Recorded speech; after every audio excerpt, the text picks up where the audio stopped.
Monica POV. Have you tried texting your kuya? Hindi rin ako sinasagot nitong si Darius, sabi ni Tita Michelle, at pinatay na lamang ang tawag. Ngumiti siya sakin, at dinala na ako sa hapag.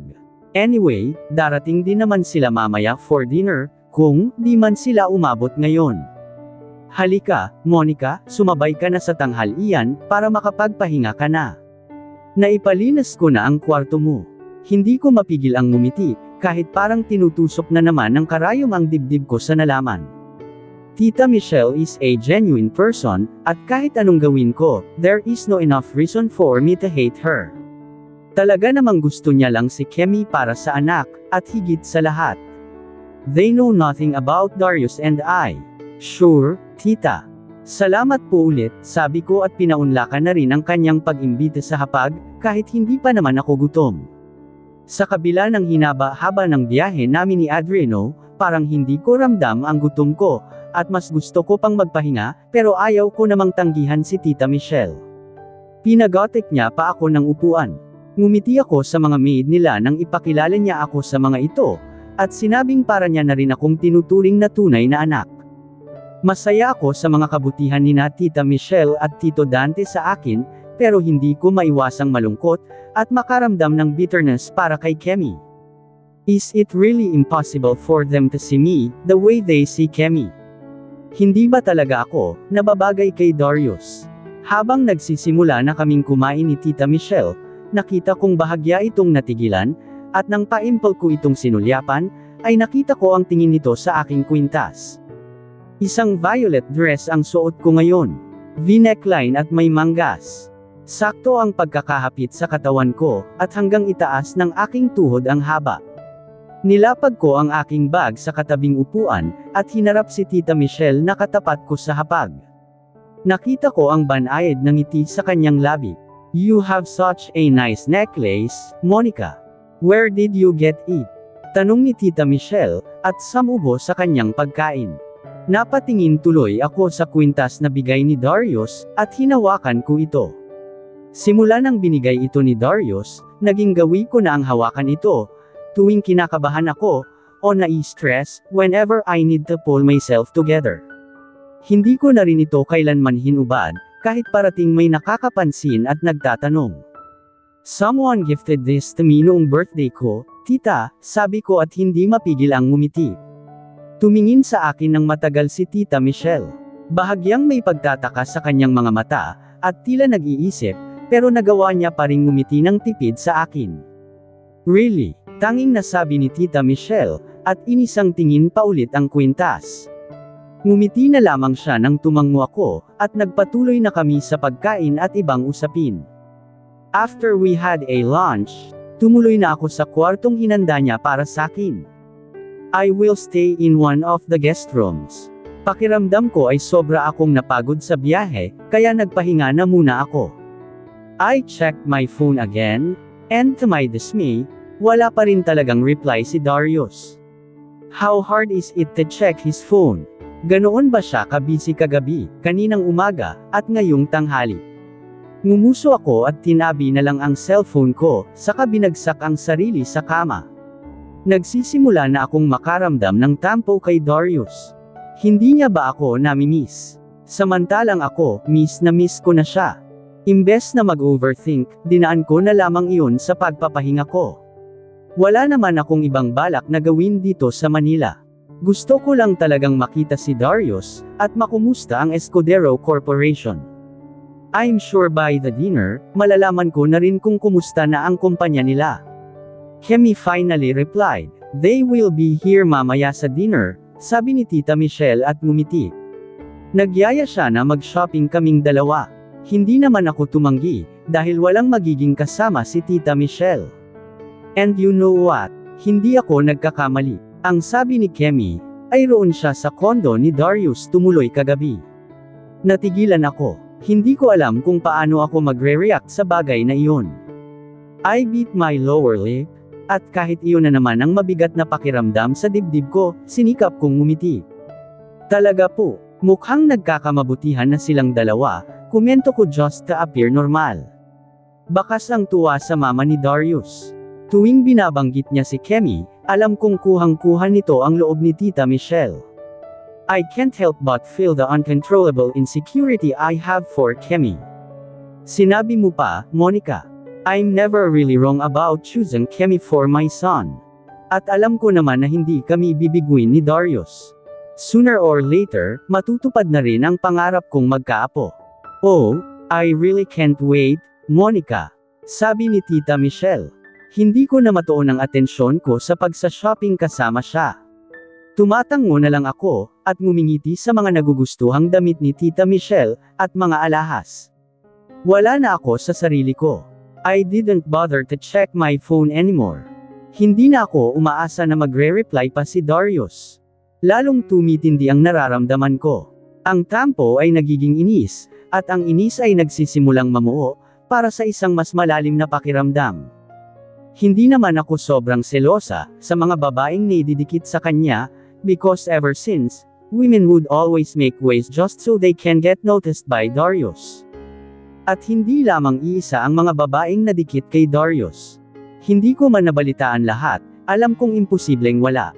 Are you okay, Monica? May sakit ka ba? Are you not feeling well? Nag-aalalang tanong ni Tita Michelle, noong mapansin ang pananahimik ko. Ngumiti lang ako. Nako, hindi po, tita. It must be from the travel hours. At hindi rin ako masyadong nakatulog kagabi, dahil tinapos ko yung trabaho sa hotel. Napangiti si Tita Michelle. Hinaplos niya ang buhok ko. I can't believe you're really growing into a fine lady now, Monica. Time flies really fast. Kung narito ang mommy mo, I'm sure she will be more than proud. I lost my mom already. Samantalang si Dad, hindi man nagkukulang sa akin bilang isang ama, ay may sarili ring mga kinakaharap, dahil sa pagkamatay ni Mommy.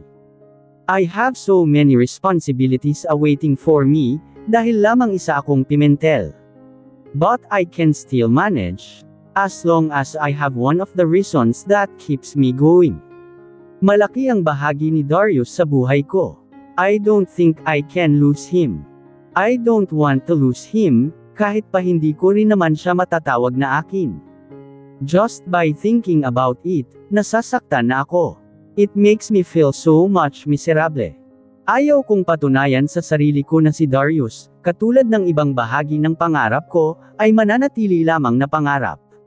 Nanahimik na ako sa buong sandali, hanggang sumapit ang dinner. Nag-invite rin si Tita Michelle ng ibang family friend nila, kaya hindi lamang kami ang nasa hapag ng sandaling iyon.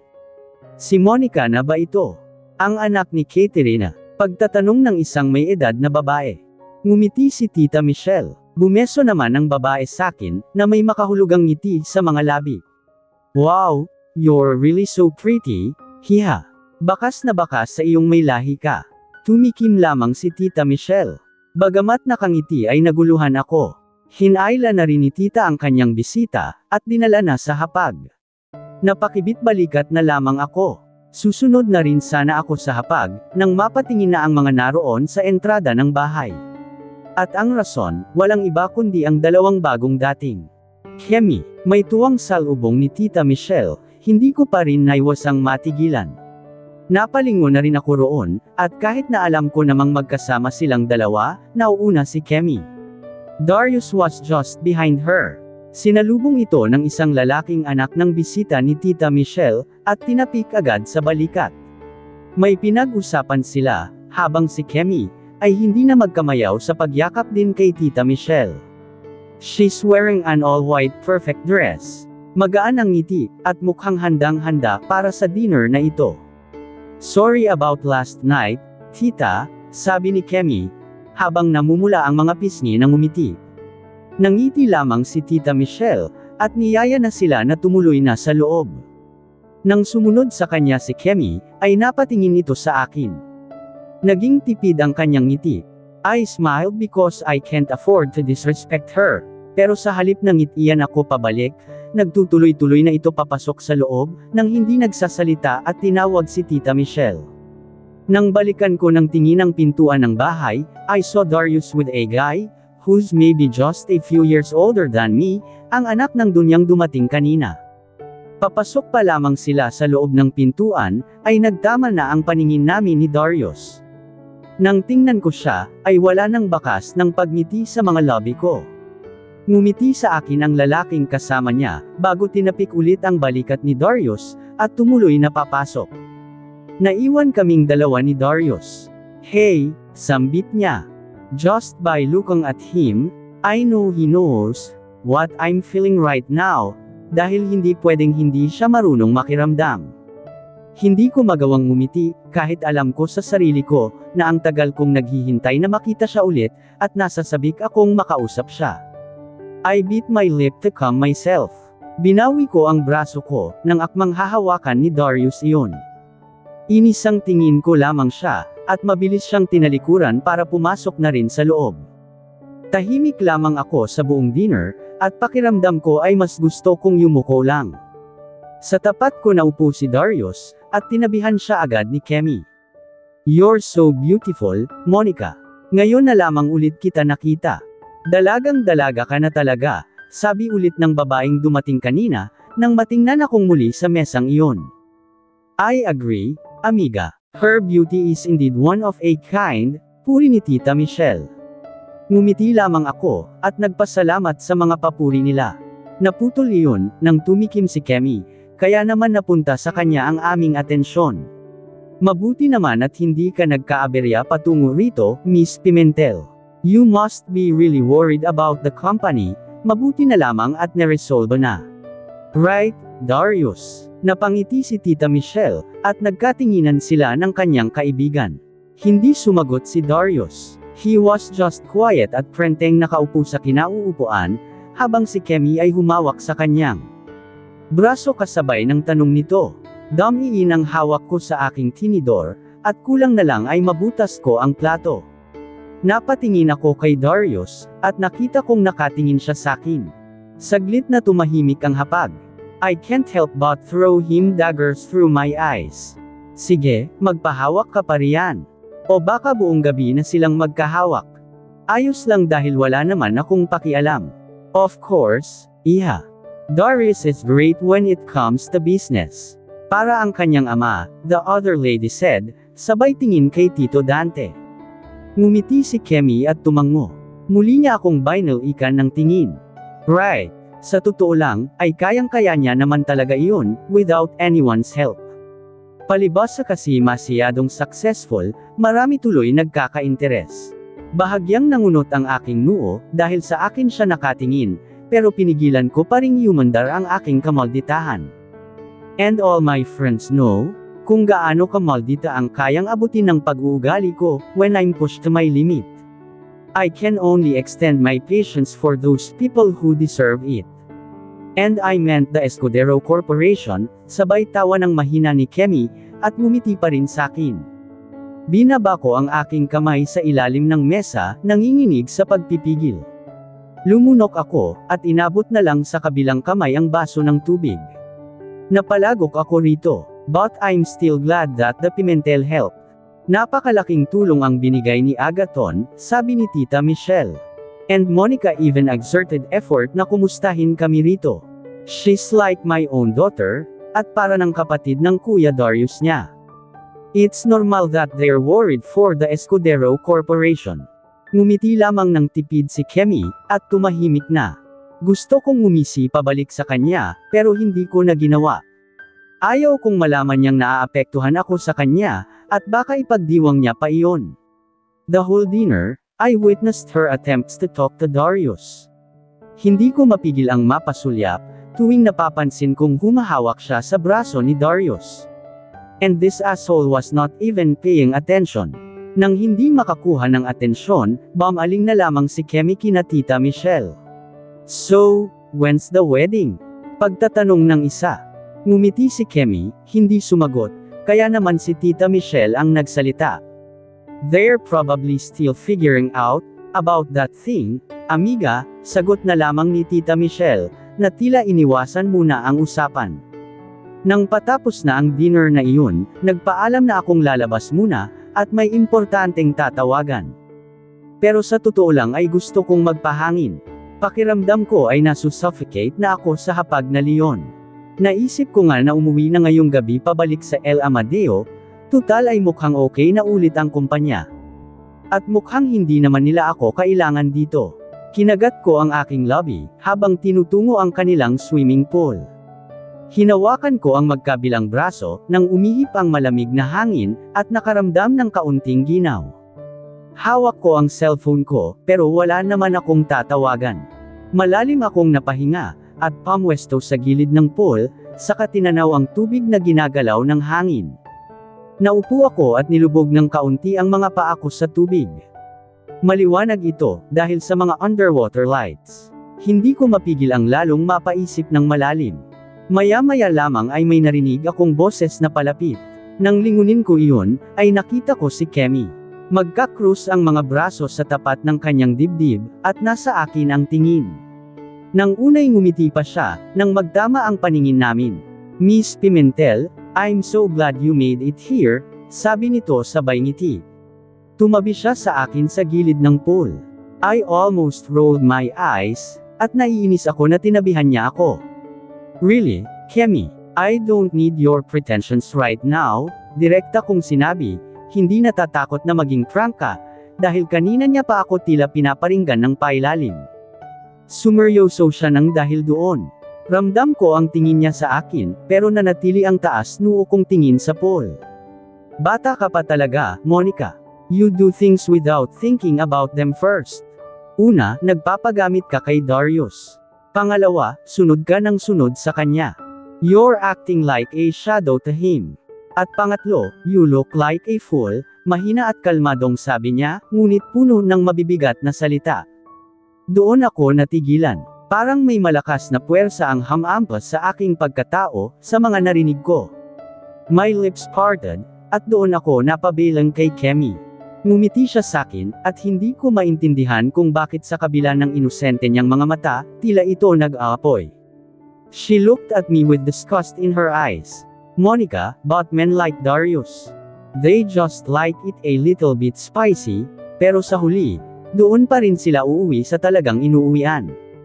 Kumbaga, you're just a side dish, bago siya mauwi sa main dish. Which I'm sure mas masasarapan siya. Binalingan niya ako ng tingin. You get my point. Hindi ako sumagot. Bumigat ang dibdib ko, at ganoon na lamang ang lakas ng pintig ng puso ko, dahil sa matindi kong naramdaman sa mga sinabi niya. But I get it. Bata ka pa kasi. Kaya madali ka lang mauto. At sa totoo lang, Monica, nagmumukha ka ng desperada. Ganyan ka na ba kauhaw sa atensyon ni Darius? Hindi ka naman niya gusto, pero ipinipilit mo ang sarili mo. You may be rich like him, but in all other aspects, you're not in his level. Gusto kong ipagtanggol ang sarili ko, pero hindi ko alam kung saan ako magsisimula. Napailing-iling si Kemi. Sinasayang mo lang ang panahon mo kay Darius, Monica. Dahil kahit anong gawin mo, hindi ikaw ang pakakasalan niya. Bumalik sa isipan ko ang sinabi ni Darius, that he likes me. Nawala naman siyang sinabi na hindi niya ako gusto, at sinabi niyang nirerespeto niya, ang samahan ng pamilya namin, kaya nahihirapan din siya. And he even said that he would want to marry me first, bago naman gawin ang bagay na iyon. Kung ako sa'yo, layuan mo na si Darius, dahil sa huli, sasaktan mo lang ang sarili mo. Marami pang ibang lalaki riyan, Monica. I'm sure you have many suitors. But, di mo sagutin ang isa, para mabaling ang atensyon mo. Dahil sa totoo lang, obsessed ka na sa fiancé ko. She shook her head. Huminga ako ng malalim, at kahit halos hindi ko na kayang magsalita ay pinilit ko. You're not his fiancé, Kemi. Huwag mong pangunahan si Darius. And Darius likes me? Baka kapag nalaman mo lahat ng ginawa naming dalawa, at ginawa niya para sakin, baka hindi mo kayanin.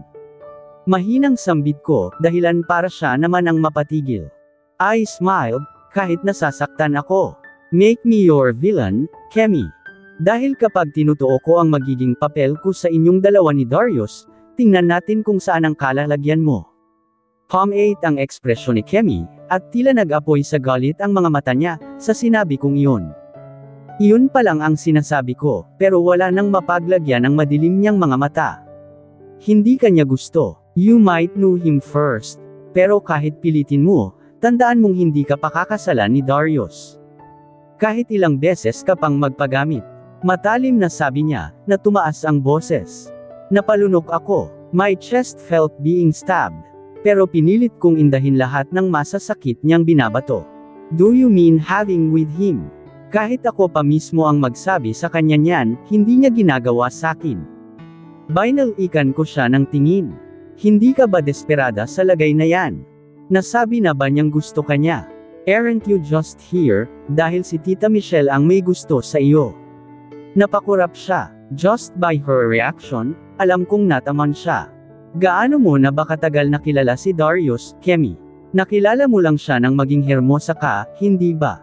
Kaya huwag mong ipagmalaki sakin, dahil ang papa mo ang nagpakilala sa iyo kay Darius, mapait kong sabi. Hirap na hirap akong bitawan ang mga salitang iyon, pero dahil sa inukit niyang sugat sa akin, hindi ko mapigilan ang nararamdaman ko, na gusto rin siyang gantihan ng masakit na salita, para iparamdam sa kanya ang pinaparamdam niya ngayon. Nagparte ang kanyang mga labi, na tila humahagap na ng hangin. Ang nanginginig kong mga kamay ay kinailangan kong pakalmayin. You know what? It's so cheap for you, na sabihin ang mga bagay na iyan sakin. I wonder why, Kemi? Does my presence threaten you so much? Mahina kong tanong. At sinasabi mong sagutin ko ang mga manliligaw ko. Bakit? Para masolo mo na si Darius. You're a bitch. Madilim na sabi ni Kemi. Tumayo na ako sa gilid ng pool. Ayaw ko nang pumutol sa kanya. It's cheap to fight over a guy. At bukod pa roon, ay mas matanda siya sakin. At habang may pasensya pa ako. Habang hindi pa nasasagad ang iniskus sa kanya. Hindi ko siya pinansin sa hapag, kaya pumunta pa talaga siya rito. Hindi niya ba ako titigilan, hanggat hindi niya nakikitang apektado ako. Hanggat hindi ako umiiyak sa harapan niya. Para lang mapatunayan niyang immature ako, at walang alam. Na bagay lang sakin ang sasapitin ko. Nagawa mo pa talagang iwan ang hotel ninyo, para lang makipaglandian ka kay Darius dito sa Manila. At tumulong-tulong ka pa sa kumpanya nila L, para ano? Matuwa sa'yo sina Doña Michelle, at Don Dante. Para ikaw na lang ang piliin para kay Darius. You're a desperate indeed. Pagdidiinan ni Kemi. Pinaikit ko ang mga mata ko at hindi ako kumibo. Alam ko sa sarili ko na tumulong ako, at humingi mismo ng pabor kay Dad, dahil may pakialam ako. Dahil alam ko na mahalaga sa mga eskudero ang kumpanyang iyon. At dahil alam ko rin, na ito ang gugustuhin ni Mommy, tuwing may dumarating na problema sa iba, ang tumulong lalo na kung nakakatulong din sila, noong nagsisimula pa lamang kami. Pero alam ba iyon ng Kemi na ito, para pagsalitaan ako ng ganoon? Sige lang, tawagin niya lang ako sa lahat ng gusto niya. Pero kapag binalikan ko siya, huwag na huwag niya akong iiyakan. Naglakad na ako palayo, pero hinailan niya ang kamay ko. Agad siyang tumayo, at pinigilan niya ako sa pag-alis. Nahablat niya ang pulsuhan ko, at nasira ang bracelet ko nang dahil doon, pero mukhang galit na galit si Kemi, para mapansin pa ang pagkalagas ng bracelet ko, o sadyang wala lamang siyang pakialam. Napatingin ako sa beads ng aking bracelet na kumalat. That's my mom's. Hinunutin ko siya ng noo, habang nagtitimpi pa ako. Sinubukan kong pulutin iyon, pero lalo niyang hinayla ang braso ko. Makinig ka sakin. Ako ang nababagay kay Darius, at hindi ikaw. Stop trying hard, Monica. Huwag mong ipagsiksikan ang sarili mo, sa lugar na hindi naman para sa'yo. Masyado kang mapilit. Matalim niya akong tiningnan. Alam mo ba kung bakit hinahayaan ni Darius, na lumapit-lapit ka sa kanya? Dahil lang naman iyon sa pabor ng daddy mo, nabantayan ka niya nang umuwi ka sa El Amadeo. Ni alam mo ba kung bakit ka pinadala sa El Amadeo? Ha! Lalo akong natigilan sa sinabi niya. Nang hina ako at sunod-sunod ako napalunok. Hindi totoo yan, mariing sabi ko. Bakit? Ano ang totoo, Monica? What does a little girl like you knows? Puno ng pang-uuyam niyang sinabi. Totoo iyon. Tanungin mo si Darius. Pinabantayan ka lang ni Don Agaton, dahil alam ng tatay mo, kung gaano katigas ang ulo mo, at kung gaano kagaspang ang ugali mo. At nag-aalala si Don Agaton, na gumawa ka ng kalokohan, kaya pinakiusapan niya si Darius, na bantayan ka. You're nothing but a spoiled brat, who's also a trying hard. Para ka lang bata na pina-babysit sa kuya mo, at utong-uto ka naman. Naiintindihan mo ba iyon, ha? Nap-icon ako sa mga sinabi ni Kemi, pero katulad ng lagi kong ginagawa, hindi ko siya ginantihan. Kahit nasasaktan ako sa paghila niya sa braso ko, hindi ako umimik. Nangilid ang luha sa mga mata ko, pero sinikap kong huwag ipakita sa kanya ang panghihina ko. By the way, kay Darius nga pala ako tumuloy kagabi, at may nangyari sa aming dalawa, sabi ni Kemi, at ngumiti siya sakin. At pakakasalan niya ako, and then you'll be left with a broken heart. At magiging kasalanan mo, dahil nang aangkin ka ng hindi sayo.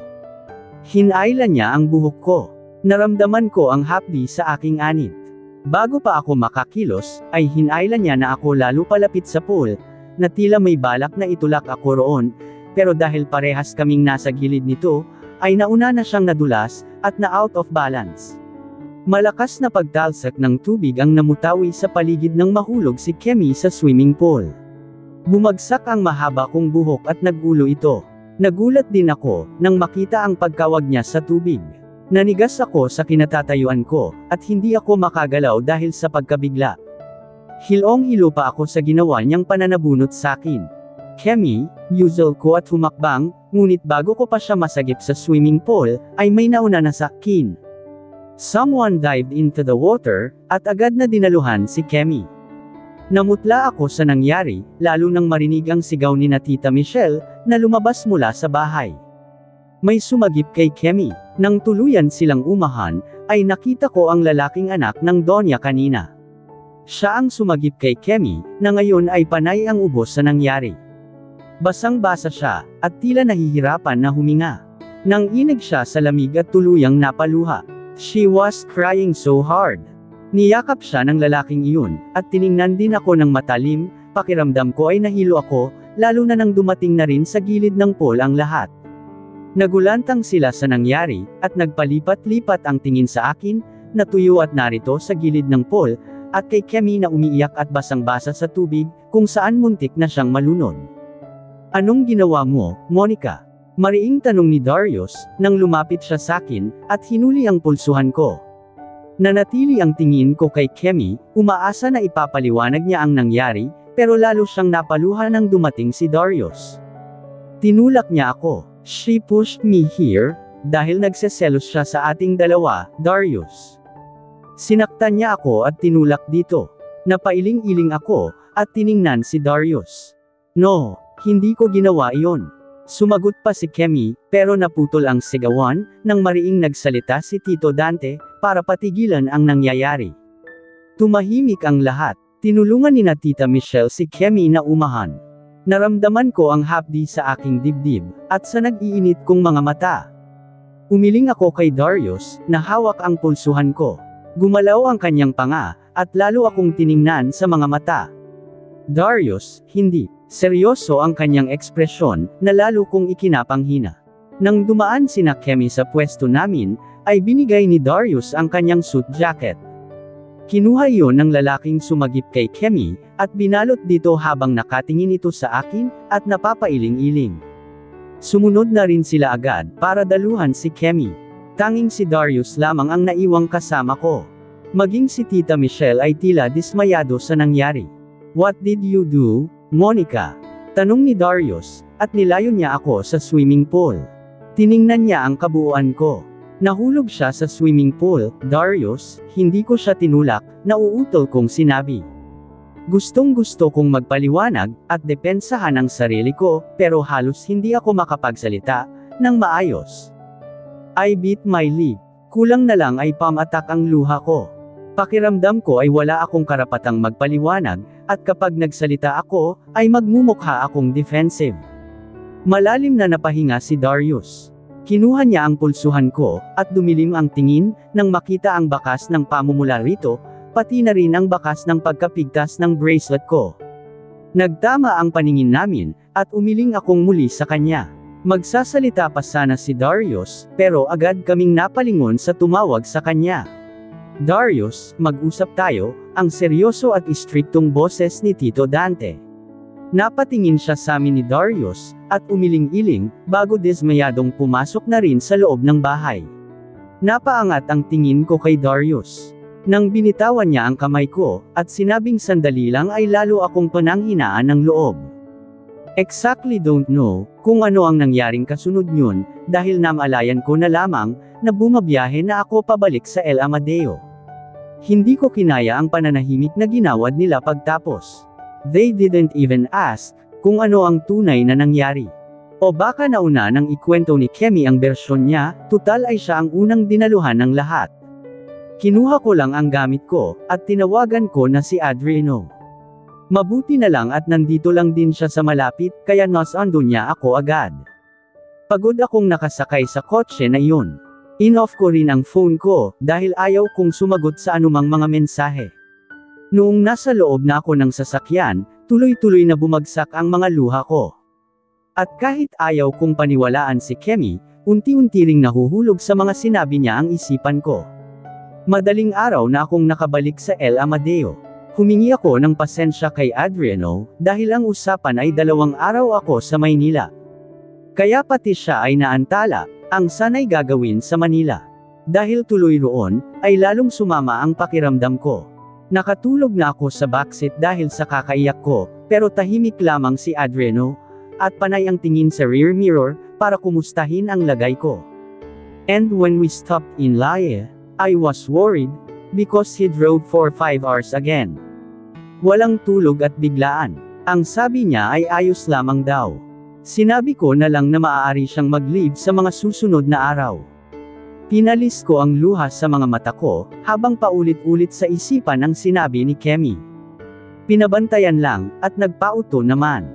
At ginawa ba talaga iyon ni Dad, dahil alam niya ang pag-uugali ko. Wala siyang tiwala sa akin. Lalo akong nasaktan. Pakiramdam ko ay napagkaisahan ako.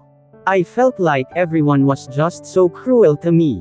At ang nangyari sa bahay ng mga Escudero sa Manila, ay sobrang laki ng naging epekto sa akin.